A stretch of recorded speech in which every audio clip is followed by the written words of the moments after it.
Okay, so let's continue with our Kafka Python tutorial series. So let me scroll up. Yeah, so we in the last, we have covered a couple of videos till now. And in the last video, we have seen how we can produce and how we can consume the message in the JSON format. Right, so let me show you the code. So in the first video, when we created a normal producer and the consumer, all right, so we write one class for the producer and consumer, and we are sending some string message, some simple text message. But if you remember in the diagram, I have mentioned the Kafka needs the message in form of a bytes. So we need to convert our Python object into the bytes. Basically, we need to do the serialization because Kafka needs in form of a bytes, and if we are sending in a string, then the serialization needs to be happen. So some serialization can be inbuilt, like string serialization. So we don't need to specifically mention any serialization library or anything. It's automatically happen. But there are something like JSON Avro protocol. So for that, we need to do some external serialization, right?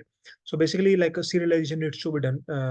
So in the first video, we sent some text message. So by default, serialization done, and in the Kafka, the message is going to store in form of a bytes. And if it is stored in the form of a byte, so consumer will only fetch the message in form of a bytes only. But to display that, it needs to be deserialized back to in form of a string or JSON or protocol, right? So first, in the first video, we see how we can send the message in form of a JSON.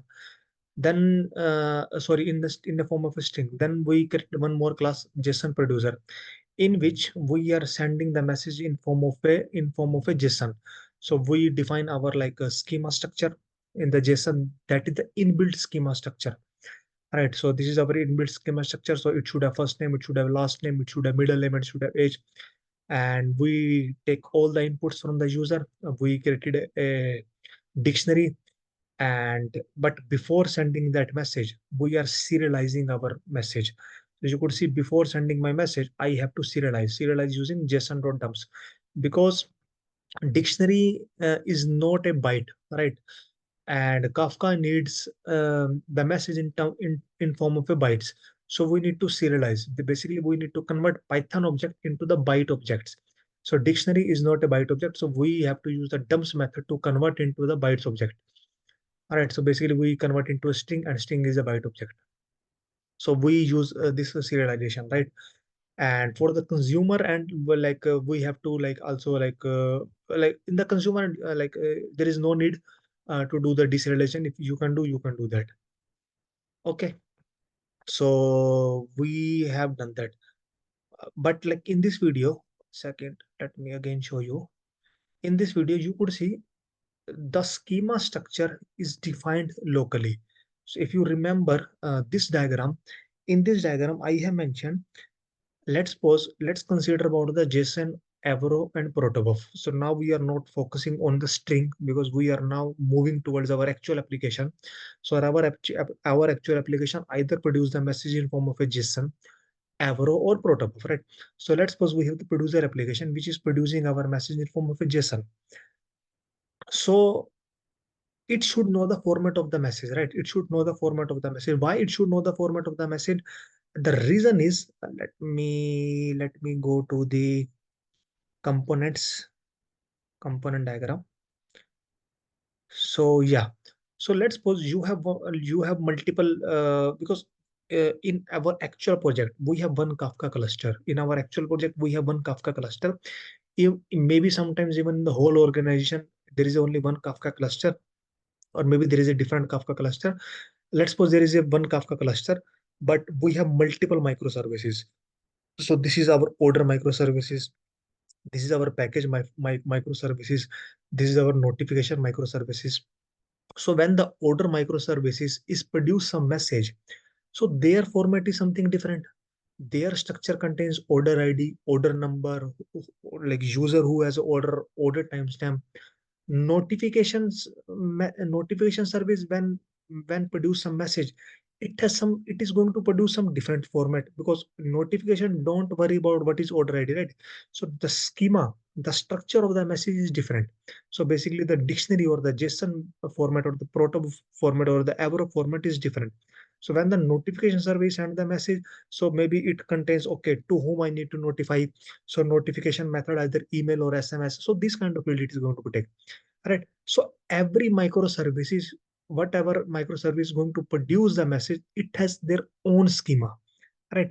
So let's suppose, and that's why, like, whenever the order microservice is producing the message, so it is going to send the message in particular topic.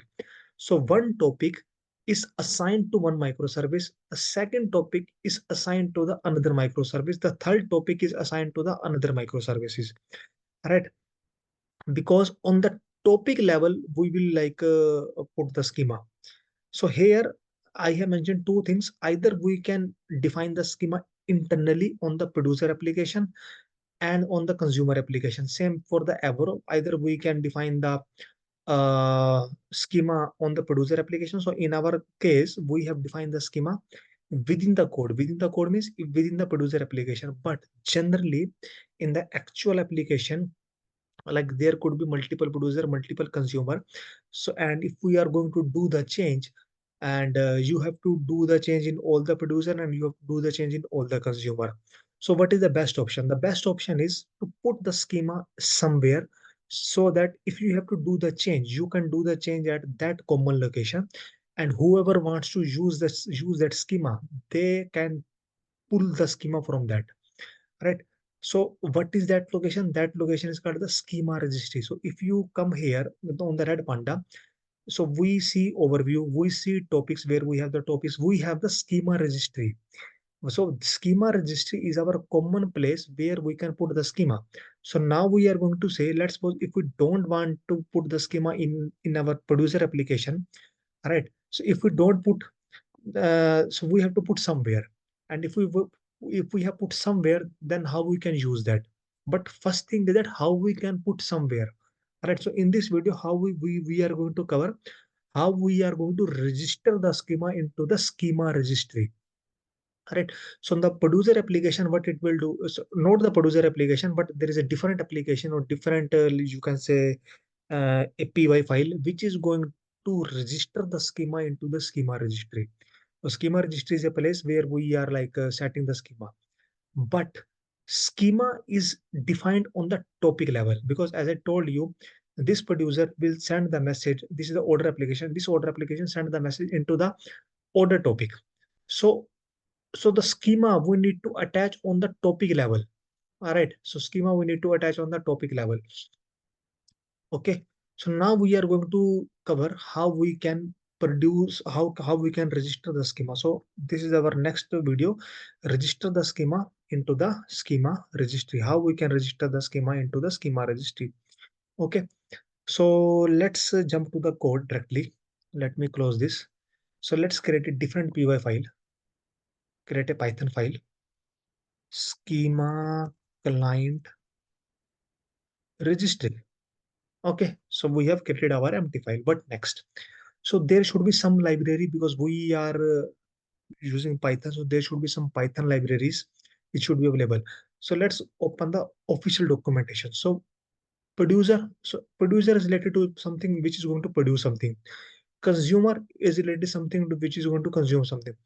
Admin client is something which is going to manage the topic, which is going to create the topics, which is going to delete the topics, which is going to configure the topics. Schema registry client is one of the libraries, so, right? So we are going to use this. So click on it. All right. So we have to import this library. So how we are going to import? From confluent-kafka dot schema registry import schema registry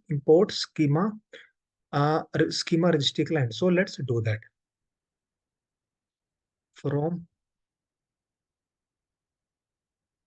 confluent-kafka dot schema registry import schema registry client. Schema registry client. Okay. So that is an, let's like so now we have to create for now. So there should be, so this is the library, right? So we have to initialize this library. So let's create a class. So this is a library. So this is a client. So and client is basically a class. So and whatever the function this class contains, to call those function, we need to create an object of this class, right? So let's define our like a random class similarly like whatever we did in some other videos. Like it is not mandatory you have to do that. You can normally like do something like producers or to produce just one line. You can do that, but generally it is recommended to organize your code. So that's why we are doing. So let's create a schema client. So this is our like our normal class. So we are going to init. All right. So within this init, we are going to create our object. So let's create a object. Self dot schema client. Schema client is equal to this. Okay. So is it will this class is going to take any argument because we are going to create a class. So let's figure it out. So we have the configuration property and configuration is form of a dictionary. All right. So configuration is form of a dictionary. So it should take a dictionary. Okay. And dictionary can take multiple parameters, URL, all these parameters. And in front of URL, we have star. And what is star? Star indicates it is a required field. So we need to enter the URL. Okay. So we need to enter the URL. What could be the URL? So URL is schema URL. How we are going to know what is our schema URL? So let's go to our Docker Compose file. So when we are using producer and the consumer application, in our consumer and producer application, we are like using our Kafka cluster address, which is localhost 190.92. So we have configured our schema registry address, and this is our external application because we are running outside the Docker. All right. So we have to use this address. So 18081. So we are going to use this address, right? Okay. So uh, it means so it is going to take some like a parameter. Which what was the parameter? Schema URL. Schema URL it is going to take, and self dot schema URL is equal to schema URL, and we are going to like dynamically pass. All right. So basically what we will do. So when we create if underscore name equal to underscore main. All right. And we can do schema URL is equal to local host. So it should be like a HTTP API basically. HTTP local host. What was the port number? Port is 18081. 18081. So it should have the colon. And let's remove the colon. Okay. So that is done. And we can create a object of this. So let's suppose client is equal to this, and it should take one argument. But what was the argument? Schema URL. All right. So that's why like we are dynamically passing. Even you can hard code it, but we are organizing our code. Okay. So this is done. But we have just create some object. Right. So creating an object doesn't mean we are actually registering the schema. To register the schema, there should be some function. So let's figure out what was the function available. So the first function is register schema. So which looks okay, which definitely looks okay. So we have to use that. Right. So we have to use that. But one thing is that, so let's suppose if the schema already exists, do we need to still register that? All right. So ideally, what we need to do, we will first fetch the schema. We will first no not fetch. First, we will check whether the schema exists or not. Because if schema already exists, then we are not going to re-register. We are going to re-register in the coming video based upon because what will happen? Let's suppose you are going to register the schema, and initially the schema has three fields: first name, last name, and the middle name, and you registered the schema. Right. Now the schema has been updated because schema can be changed. There is a business requirement. You have to add the age field as well. So you have updated our schema. So now you have updated our schema in some local file. Now you have to publish that local file to your schema registry. All right. So if we just put this logic, if the schema exists, then don't publish. Then that is wrong, right? So we have to do some kind of logic. We have to check the compatibility. We have to check compare the schema, whatever we are publishing and whatever exists, whether both are matches or not. If both are matches, then don't re-register the schema. If the both doesn't matches, then only register the schema. But that is some advanced things we are going to cover in later video. But in this video, first we are going to do, we will check a basic thing. A basic thing is, let's suppose our schema is not evaluating schema. So let me correct this from, our schema is not evaluating schema. So let's suppose our schema is fixed. So what we are going to check is, if schema exists already, then we are not going to register that.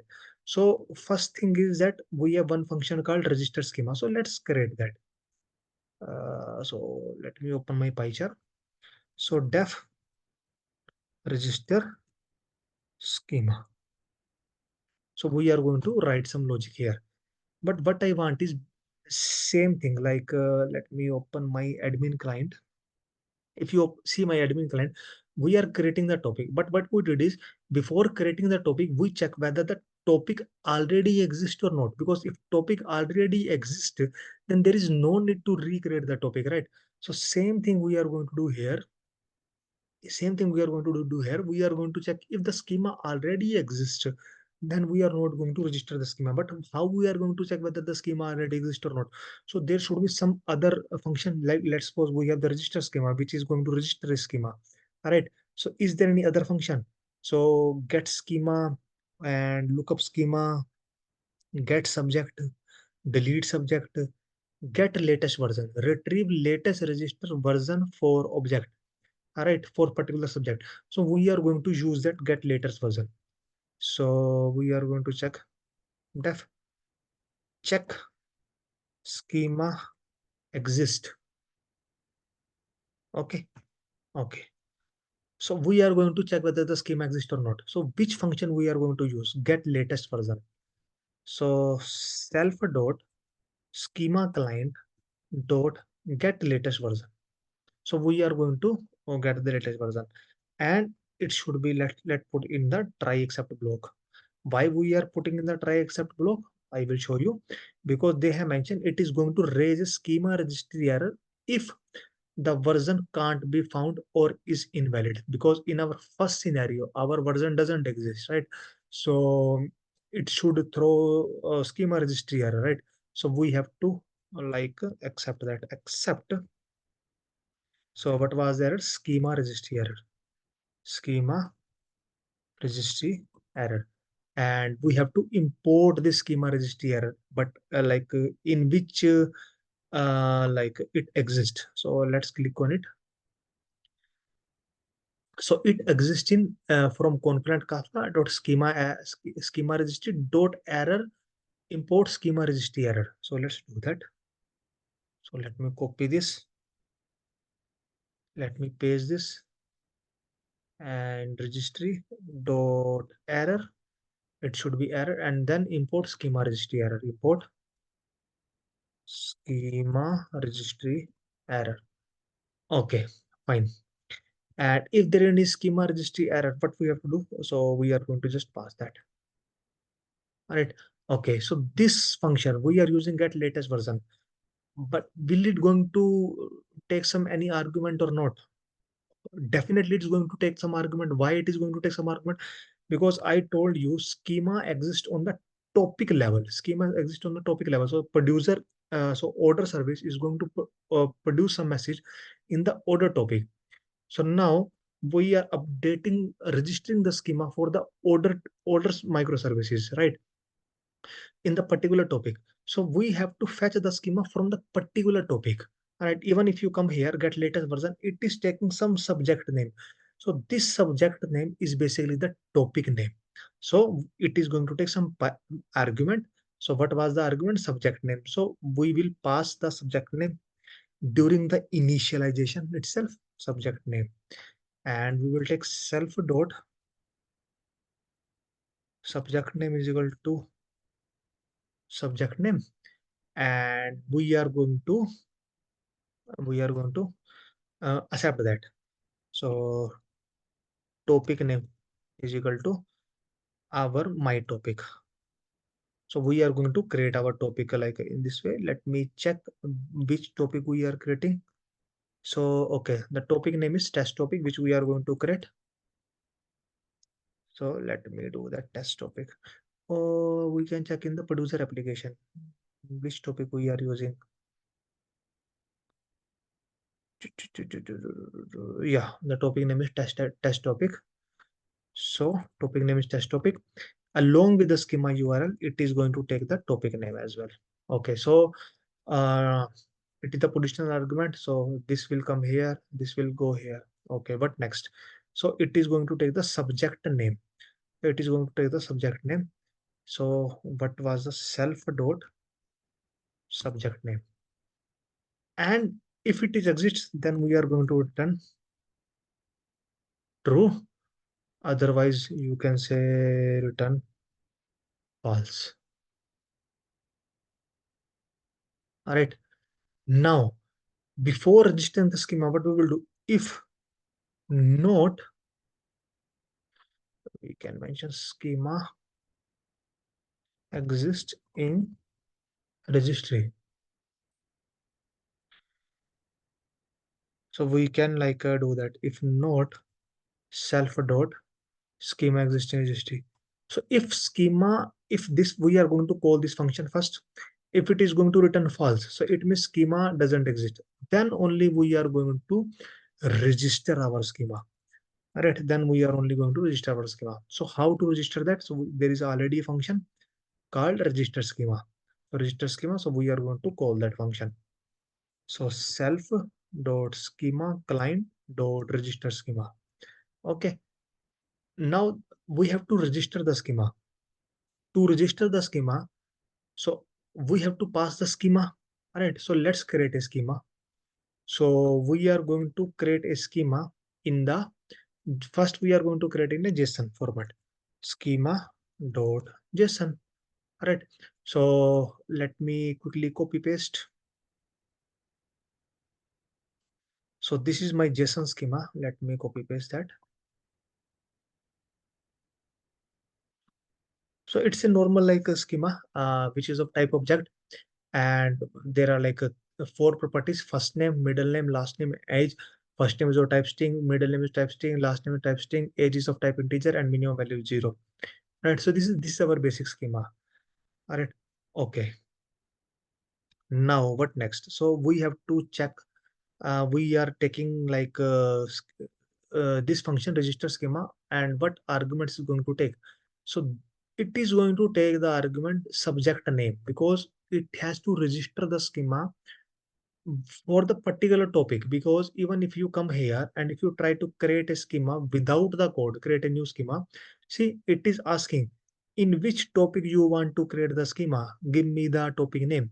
So we have to give the topic name. Okay, in which topic you want to create a schema, so it is on the topic level. All right. Okay, so it is going to take the subject name. So subject name we already have, self dot subject name. Okay, what next?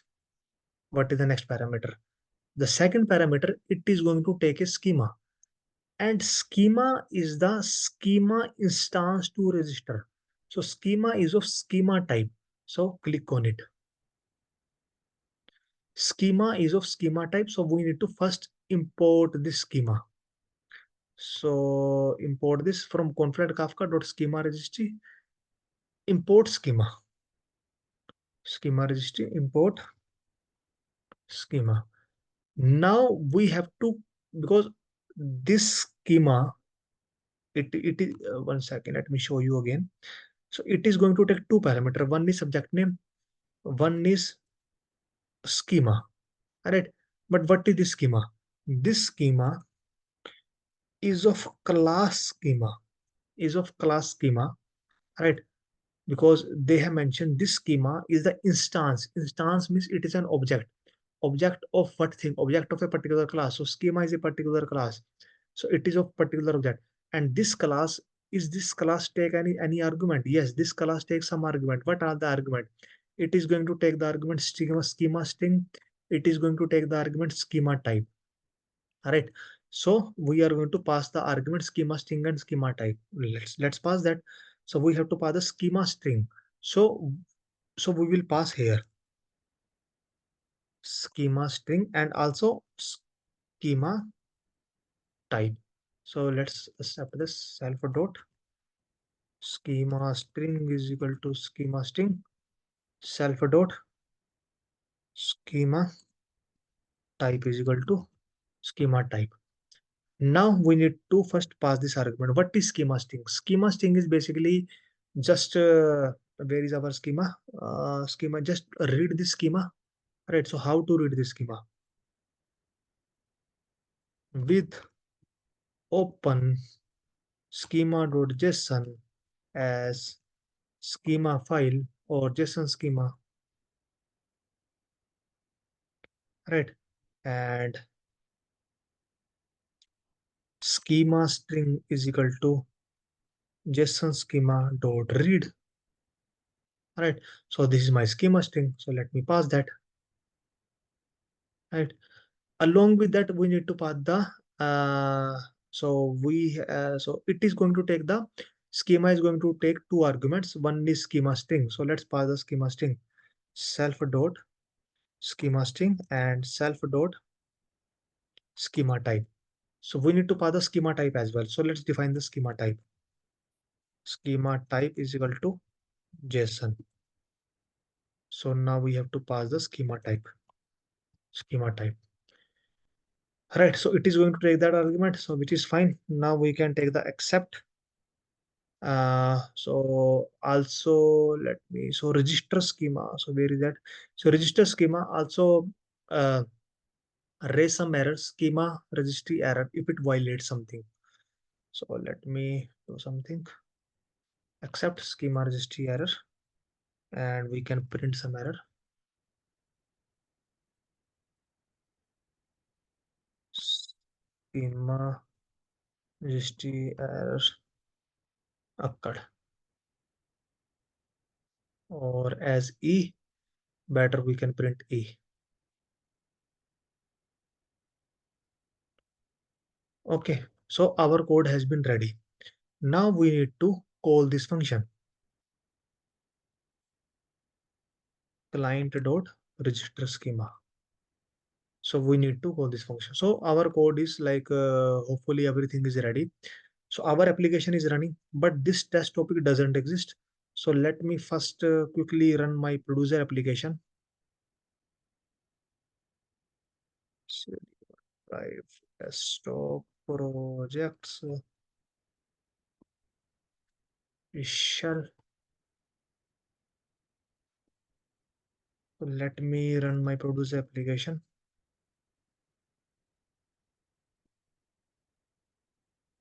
So this is going to create my topic. So I'm not going to produce any message, nothing like that, but just want to show you because our topic should be correct. Otherwise it will throw some error because to register the schema, we need some topics. So we have one topic is there. We have one topic is there, but we don't have anything on the schema registry. So let's register our schema. Python schema client registry dot py. Hit enter. So we are getting some error, no module name request. So there should be some dependency on the module name request. So let's install that. So how to install? Poetry add request. So it is going to update my pyproject.toml. So currently we have only one package, confluent-kafka. So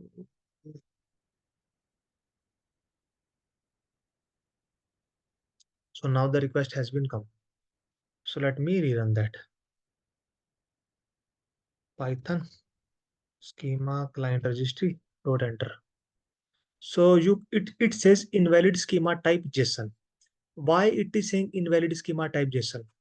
The reason is redpanda, because we are testing on the redpanda and redpanda don't support the JSON type.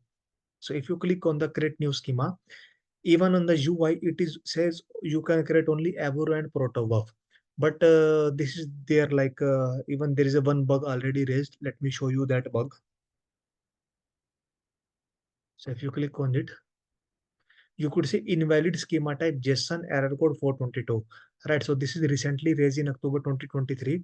And the person also reported that, and they have mentioned redpanda does not currently support JSON for schema registry. Right. So it is, this facility is currently like not available. All right.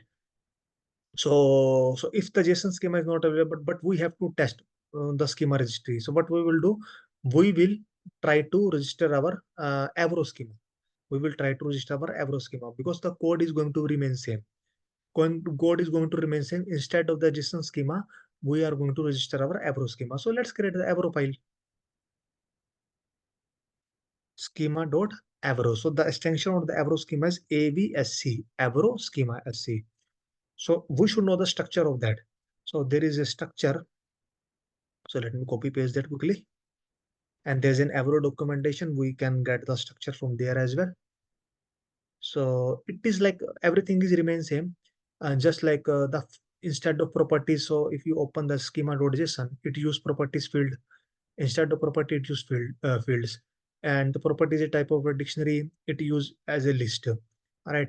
And then it as first key and then as a value in a dictionary. It is the whole as a dictionary, name, first name, and type string. Like more or less, it's the same. Just it is Avro format, right?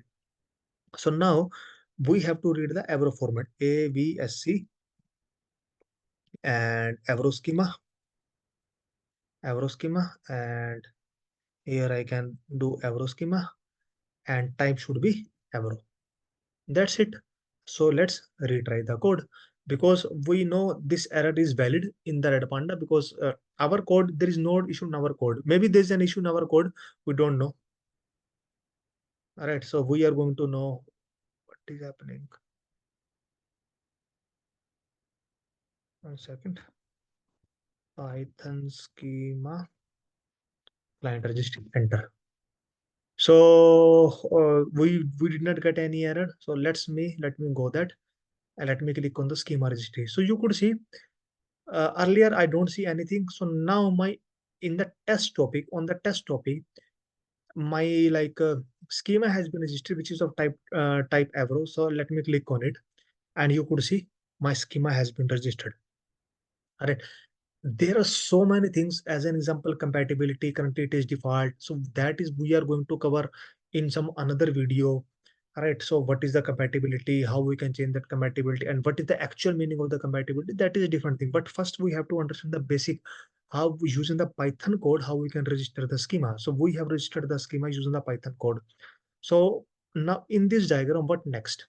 So we know the JSON thing we can't test because the JSON schema, because whatever the code which we created, the JSON producer, all right? So we have to use this inbuilt JSON method only. Why we have to use the inbuilt JSON method? The reason is we can't publish the JSON into the schema registry into the redpanda. If it is something else cloud, maybe in the coming video we are going to do the actual work in the Confluent cloud. Then Confluent cloud is going to support the our like JSON schema in the schema registry. So we can like change our producer application. But now because in our producer application, so where is the code? So I can't test the particular producer application in which I will just comment this part, and instead of manually hard coding the schema in the code, I will fetch from the schema registry. But we are going to test the, because the code is going to remain same. We are going to test in the coming video for the Avro, because Avro we have initialized, right? So Avro we have initialized because like it is just a format. Don't worry about, oh, this is Avro, I don't know. No, it is just a schema format. All right. So how the schema structure look like? So you can consider Avro is kind of a JSON only. So it is just a schema format. So in the coming video, what we will do is we will create a Avro producer class, which is going to produce my Avro message.